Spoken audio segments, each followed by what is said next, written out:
Bonjour, j'espère que vous allez bien. Aujourd'hui, on va voir la deuxième partie du projet Ondeler triphasé avec Arduino. Cette partie sera dédiée à la commande et son implémentation. On va commencer par la commande symétrique ou bien 180 degrés.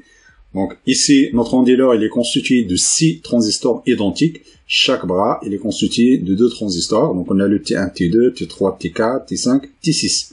Donc l'Ondeler, il est alimenté avec une alimentation DC. Ensuite, à la sortie, on utilise un transformateur qui va nous permettre de passer par une tension à faible amplitude vers la tension désirée. Voilà, donc là, on va passer au chronogramme. Concernant la commande 180 degrés, ici, c'est la période. Chaque ligne, il est constitué par un bras, autrement dit, 2 transistors.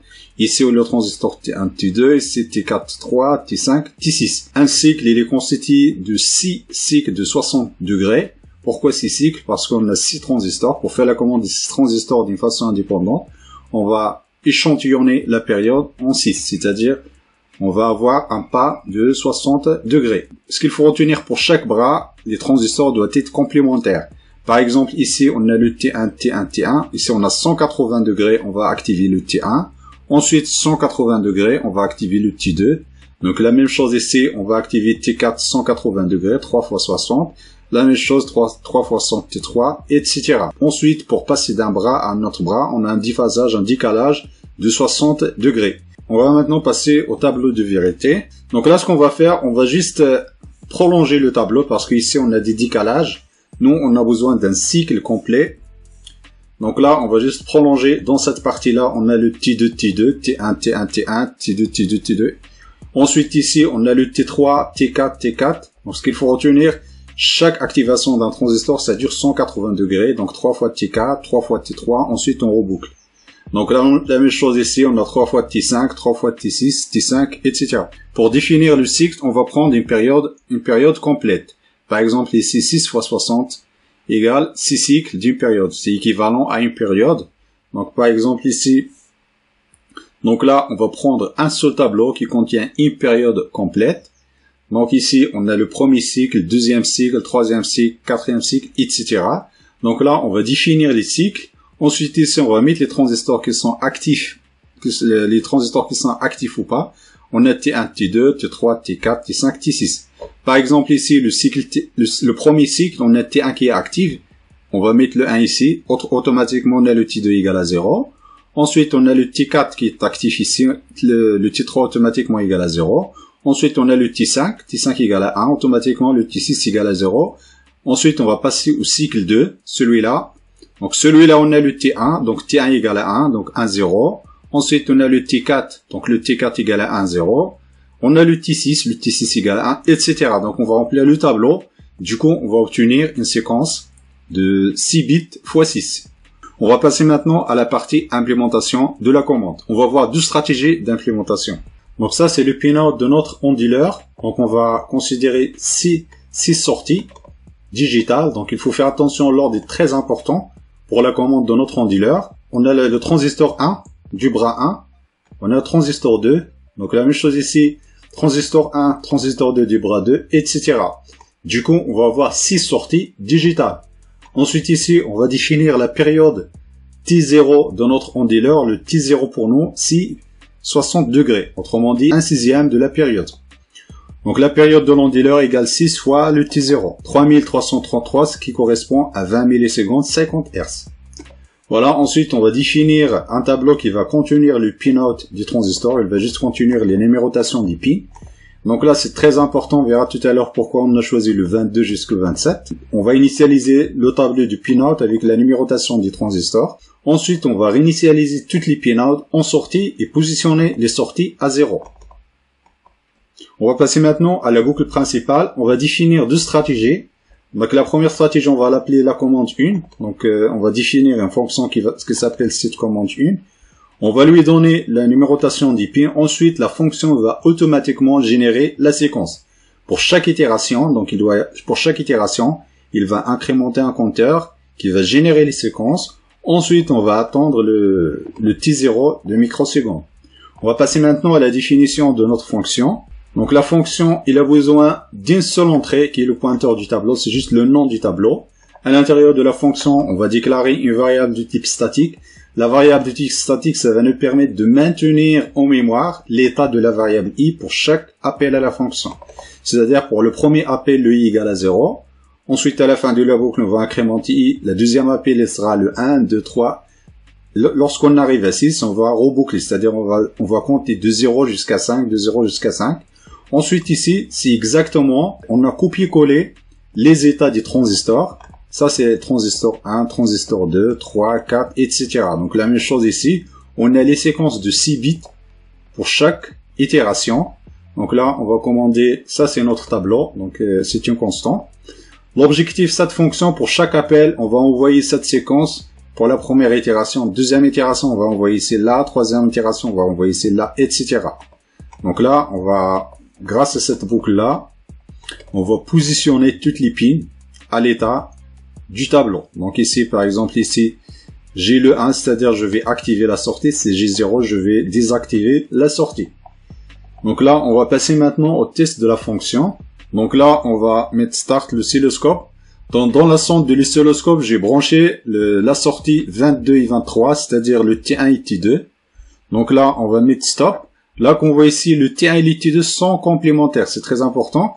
Voilà, donc là, si on va mesurer la période dans notre onduleur, normalement, on doit trouver autour de 20 millisecondes. Donc là, on est 20,501 millisecondes. Donc là, maintenant, on va augmenter la fréquence de notre onduleur. Donc là, on va mettre juste 333. Voilà, on va mettre start. Donc là, on a augmenté la fréquence. Donc on va réduire la période. Voilà. Donc là, on va arrêter l'affichage. Donc là, on va mesurer la période. On est 2315. Donc on va utiliser la calculatrice. Donc c'est à peu près 431 Hz. Voilà, ensuite maintenant, on va passer à la fréquence maximale dans notre onduleur. Donc il suffit, on va juste commenter cette ligne-là. Du coup, le temps d'exécution sera le temps d'exécution de la fonction. Donc là, on va obtenir la fréquence maximale dans l'onduleur en utilisant la fonction setCommand1. Donc là, on va voir l'oscilloscope. Voilà, donc ça c'est la fréquence maximale. Donc là, on va réduire la base du temps. Donc là, on va mesurer la fréquence.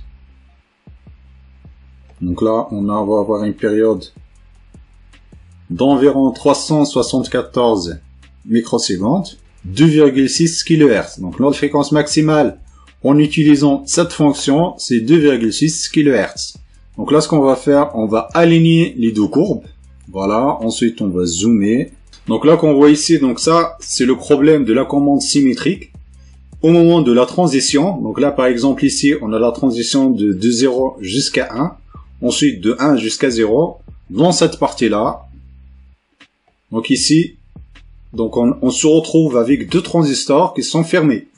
Il y a le transistor 1 et le transistor 2 qui sont fermés. Autrement dit, on est en train de court-circuiter la batterie. Donc c'est une commutation qui est rapide. Donc là, on va mesurer le temps de commutation. Ici, par exemple, donc 5 microsecondes. Pendant 5 microsecondes, on a deux transistors qui sont fermés. Du coup, on est en train de court-circuiter la source. Donc ça, c'est un problème concernant la commande symétrique. Par contre, ici, donc ça, c'est bien ici. Donc là, on a le passage à 1. Donc ici, on se retrouve 0, 0. Donc ça, c'est bien. C'est juste le passage de 1 à 0 et 0 à 1 du transistor. Donc cette partie-là, donc ça marche bien. Par contre, voilà, donc ici, donc le passage du transistor 2 de 0 jusqu'à 1. Voilà, maintenant, on va passer à la deuxième fonction. Donc on va voir les performances de la deuxième fonction. Donc c'est à peu près la même chose. Donc là, ce qu'on va faire, l'idée consiste d'où. Donc le problème de cette fonction, c'est cette boucle for. Donc ici, on positionne bit par bit les 6 états des transistors, et ça c'est pas performant. C'est-à-dire on fait pas une commande qui est parallèle, c'est-à-dire on n'envoie pas les signaux d'une façon parallèle. On positionne pas les 6 transistors en même temps. Donc ici, on positionne transistor par transistor. Du coup, donc il doit y avoir un petit décalage entre les signaux. Donc ça, c'est le premier problème. Ensuite, ça limite la vitesse de la fréquence maximale de notre onduleur. Donc là, ce qu'on va faire, au lieu d'utiliser une boucle de 6 itérations, on va juste utiliser le port A. Donc on va utiliser le DDR-A et le port A. Donc là, on va juste utiliser le port A. Donc le port A, il est constitué de 8 bits. Donc là, pour la carte Arduino Mega, le port A, ça se trouve dans les pins 22, 23, 24, 5, 6, 7, 8, 9. Donc là, on a juste pris les 6 bits du port A. En revanche, le port A, il est constitué de 8 bits. Donc ça, c'est très important. Donc on n'a pas besoin de positionner le DDR-A. Donc ça, concernant l'initialisation ici, donc soit on peut faire ça, on peut garder ça, ou bien il suffit de mettre le DDR-A, FF. Autrement dit, on va positionner le port A en sortie. Donc on peut utiliser ça. Sinon, pour notre cas, on va garder l'initialisation. Donc ça pose pas de problème. Ça se trouve dans la partie setup. Ça s'exécute au début du programme. Du coup, on va garder ça. En revanche, lorsqu'on va positionner le bit, donc on va prendre exactement les mêmes séquences. En revanche, donc on va envoyer la séquence en une seule instruction.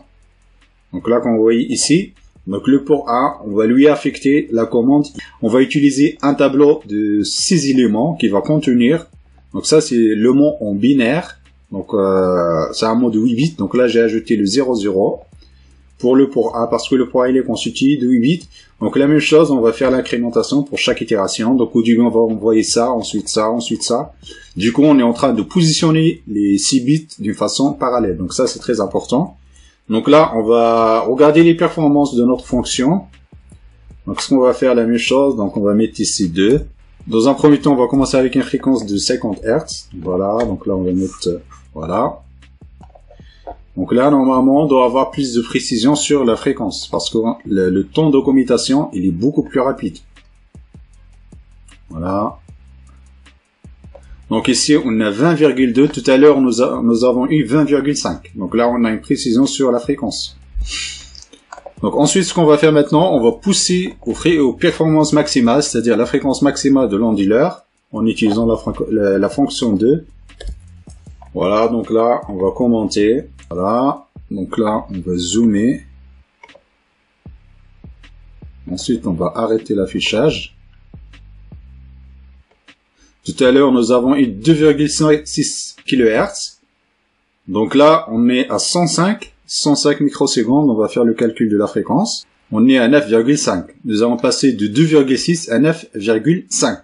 On est à peu près multiplié par 3,5 la fréquence. Donc ça, c'est les performances maximales qu'on peut avoir pour ce type de la commande. Maintenant, on va passer au problème de commutation. Donc là, on va juste aligner les deux signaux. On va voir qu'ils sont parfaitement. Voilà.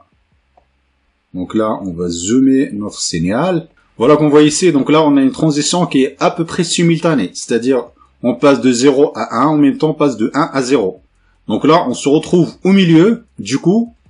Donc probablement, pour une tension de commutation de 2,5, donc c'est pas trop suffisant pour déclencher les deux transistors en même temps. Du coup, donc là, on a amélioré un petit peu la commutation des deux transistors. Donc on a une commutation qui est instantanée. Ensuite, la durée de saturation des deux transistors, c'est quasiment égal à 0. Donc là, on a réduit le problème de commutation instantanée entre les deux transistors. Donc là, on peut le voir. Voilà ici, donc là, je peux zoomer. Donc là, je suis à 1 microseconde. Donc là, je suis à 0 microseconde, 0,5, 0,2. Donc là, je suis vraiment en performance maximale. Donc là, comme vous voyez ici. Donc là, si je mesure. Donc là, ici. Donc là, je suis à 0,06 microsecondes. Donc là, on a une commutation quasi simultanée. Donc ça, c'est très important. Ensuite, la fréquence maximale, c'est 10 kHz. Donc c'est ça ce qu'il faut retenir.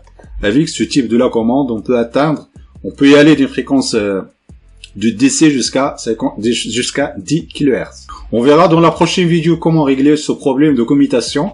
Donc on va ajouter un petit décalage de telle manière à être sûr de ne pas avoir la commutation du transistor 1 et transistor 2. Si vous avez des questions, des propositions, n'hésitez pas à mettre en commentaire. Je vous remercie de votre attention et à la prochaine vidéo.